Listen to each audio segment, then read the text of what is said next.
6, 4, 3, 2, 1, and liftoff of Space Shuttle Atlantis, a final visit to enhance the vision of Hubble into the deepest grandeur of our universe. Hi friends, welcome to KannadaShaale Facts. ಇವತ್ತಿನ ಈ ಸಣ್ಣ ವಿಡಿಯೋದಲ್ಲಿ ನಾವು NASA space agency use ಮಾಡುವಂತಹ rocket sound suppression ಟೆಕ್ನಾಲಜಿಯ ಬಗ್ಗೆ ನೋಡೋಣ. Video ತುಂಬಾ interesting ಮತ್ತು ಇನ್ಫಾರ್ಮೇಟಿವ್ ಆಗಿರುತ್ತೆ, ಸೊ ಎಲ್ಲೂ ಸ್ಕಿಪ್ ಮಾಡದೆ ಕೊನೆವರೆಗೂ ನೋಡಿ. ಹಾಗೆ ನೀವಿನ್ನೂ ನಮ್ಮ ಚಾನೆಲ್ ಅನ್ನ ಸಬ್ಸ್ಕ್ರೈಬ್ ಮಾಡಿಲ್ಲ ಅಂದ್ರೆ ಈ ಕೂಡಲೇ ಸಬ್ಸ್ಕ್ರೈಬ್ ಮಾಡಿಕೊಂಡು ಪಕ್ಕದಲ್ಲಿರೋ ಬೆಲ್ ಬಟನ್ ಅನ್ನ ಕೂಡ ಆನ್ ಮಾಡಿಕೊಂಡು ಸಪೋರ್ಟ್ ಮಾಡಿ.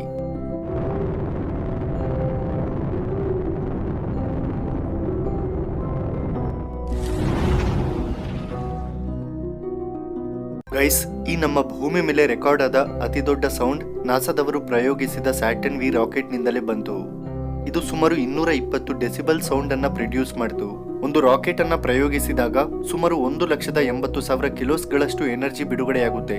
ಇದರಿಂದ 3,300 ಡಿಗ್ರಿ ಸೆಲ್ಸಿಯಸ್ ತಾಪಮಾನ ಮತ್ತು 180 ಡೆಸಿಬಲ್ಸ್ ಗಳಷ್ಟು ಸೌಂಡ್ ಪ್ರೊಡ್ಯೂಸ್ ಆಗುತ್ತೆ. ಇದರಿಂದ ರಾಕೆಟ್ ಅನ್ನ ಪ್ರಯೋಗಿಸಿದ ಪ್ರದೇಶದಲ್ಲಿ ಬಿಲ್ಡಿಂಗ್ಸ್ ದೊಂದಿಗೆ ಆ ರಾಕೆಟ್ ಕೂಡ ಡ್ಯಾಮೇಜ್ ಆಗುತ್ತೆ. ಸೊ ಈ ಸಮಸ್ಯೆಗಳಿಂದ ಆಚೆ ಬರಲು ನಾಸಾದವರು ಕೆಲವು ಟೆಕ್ನಿಕ್ಸ್ ಅನ್ನ ಉಪಯೋಗಿಸುತ್ತಿದ್ದಾರೆ. ಅವು ಏನು ಅಂತ ಈಗ ನೋಡೋಣ.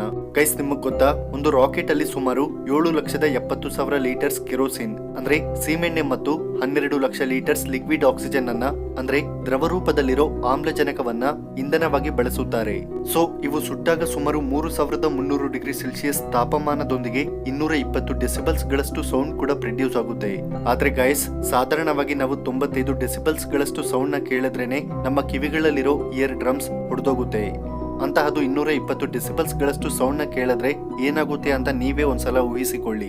ಆ ಸೌಂಡ್ ನಮ್ಮ ಸ್ಕಲ್ ಮೂಲಕ ಒಳಗೋಗಿ ನಮ್ಮ ಮೆದುಳನ್ನ ಡ್ಯಾಮೇಜ್ ಮಾಡೋದ್ರ ಜೊತೆಗೆ ನಮ್ಮ ಪ್ರಾಣವನ್ನ ಕೂಡ ತೆಗೆಯುತ್ತೆ. ಸೊ ಈ ಪ್ರಾಬ್ಲಮ್ ಅನ್ನ ಸಾಲ್ವ್ ಮಾಡೋದಕ್ಕೆ ನಾಸಾದವರು ವಾಟರ್ ಬಬಲ್ಸ್ ಅನ್ನ ಉಪಯೋಗಿಸುತ್ತಾರೆ. ರಾಕೆಟ್ ಲಿಫ್ಟ್ ಆಫ್ ಆದ 7 ಸೆಕೆಂಡ್ಗಳಿಗೆ ಸುಮಾರು 10 ಲಕ್ಷ ಲೀಟರ್ಸ್ ನೀರನ್ನ ಲಾಂಚ್ ಪ್ಯಾಡ್ ಮೇಲೆ ಸುರಿಸುತ್ತಾರೆ. ಈ ಪ್ರೋಸೆಸ್ ನಲ್ಲಿ ಸೌಂಡ್ ವೇವ್ಸ್ ಅನ್ನುವು ವಾಟರ್ ಬಬಲ್ಸ್ ಅನ್ನ ಟಚ್ ಮಾಡಿದಾಗ ಈ ವಾಟರ್ ಬಬಲ್ಸ್ ಸೌಂಡ್ ವೇವ್ಸ್ ಅನ್ನ ಎಳೆದುಕೊಂಡು ಹೀಟ್ ಎನರ್ಜಿ ಆಗಿ ಬದಲಾಯಿಸುತ್ತೆ. ಸೊ ಹೀಗೆ ಈ ಟೆಕ್ನಿಕ್ ಇಂದ 220 ಡೆಸಿಬಲ್ಸ್ ಇಂದ 142 ಡೆಸಿಬಲ್ಸ್ ವರೆಗೂ ಸೌಂಡ್ ಅನ್ನ ಕಂಪ್ರೆಸ್ ಮಾಡ್ತಾರೆ. ಆದ್ರೆ ರಾಕೆಟ್ ಇಂದ ರಿಲೀಸ್ ಆಗೋ ಬೆಂಕಿ ಸುಮಾರು 3,300 ಡಿಗ್ರಿ ಸೆಲ್ಸಿಯಸ್ ಟೆಂಪರೇಚರ್ ಅನ್ನ ಹೊಂದಿರುತ್ತೆ. ಸೊ ಇದನ್ನ ಮ್ಯಾನೇಜ್ ಮಾಡೋದಕ್ಕೆ ಲಾಂಚ್ ಪ್ಯಾಡ್ ಗಳಿಗೆ ಥರ್ಮಲ್ ಟೈಲ್ಸ್ ಅನ್ನ ಬಳಸುತ್ತಿದ್ದರು. ಆದ್ರೆ ರಾಕೆಟ್ ಬಿಡುಗಡೆ ಮಾಡೋ ಟೆಂಪರೇಚರ್ ಈ ಥರ್ಮಲ್ ಟೈಲ್ಸ್ ಅನ್ನ ಕೂಡ ಡ್ಯಾಮೇಜ್ ಮಾಡ್ತಿತ್ತು. ಆದ್ದರಿಂದ ಇದಕ್ಕಾಗಿ ನಾಸಾದವರು ವಾಟರ್ ಬ್ಯಾಗ್ಸ್ ಅನ್ನ ಲಾಂಚ್ ಪ್ಯಾಡ್ ಮೇಲೆ ಇನ್ಸ್ಟಾಲ್ ಮಾಡೋದಕ್ಕೆ ಶುರು ಮಾಡಿದರು. ಇವುಗಳನ್ನ ನೈಲಾನ್ ಬ್ಯಾಗ್ಸ್ ಅಂತಾರೆ.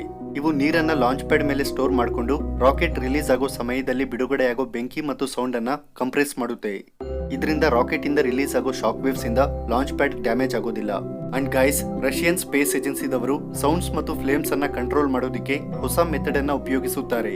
ಯಾಕಂದ್ರೆ ರಷ್ಯಾದಲ್ಲಿ ತಾಪಮಾನ -, ಡಿಗ್ರೀಸ್ ಅಲ್ಲಿರುತ್ತೆ.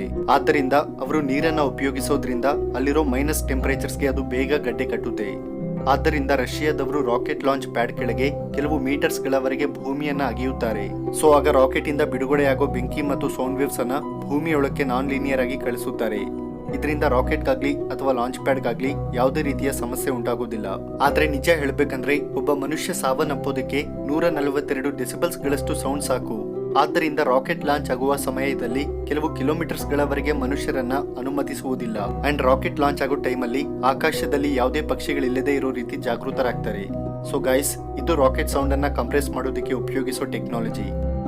ಫ್ರೆಂಡ್ಸ್, ವಿಡಿಯೋ ಇಷ್ಟ ಆಗಿದ್ರೆ ಲೈಕ್ ಮಾಡಿ, ಹಾಗೆ ನಿಮ್ಮ ಫ್ರೆಂಡ್ಸ್ಗೆ ಶೇರ್ ಮಾಡ್ಕೊಳ್ಳಿ. ಮತ್ತಷ್ಟು ಇಂಟ್ರೆಸ್ಟಿಂಗ್ ವಿಡಿಯೋಸ್ಗೋಸ್ಕರ ನಮ್ಮ ಚಾನೆಲ್ ಅನ್ನ ಈ ಕೂಡಲೇ ಸಬ್ಸ್ಕ್ರೈಬ್ ಮಾಡಿಕೊಂಡು ಸಪೋರ್ಟ್ ಮಾಡಿ. Thanks for watching. Jai Hind.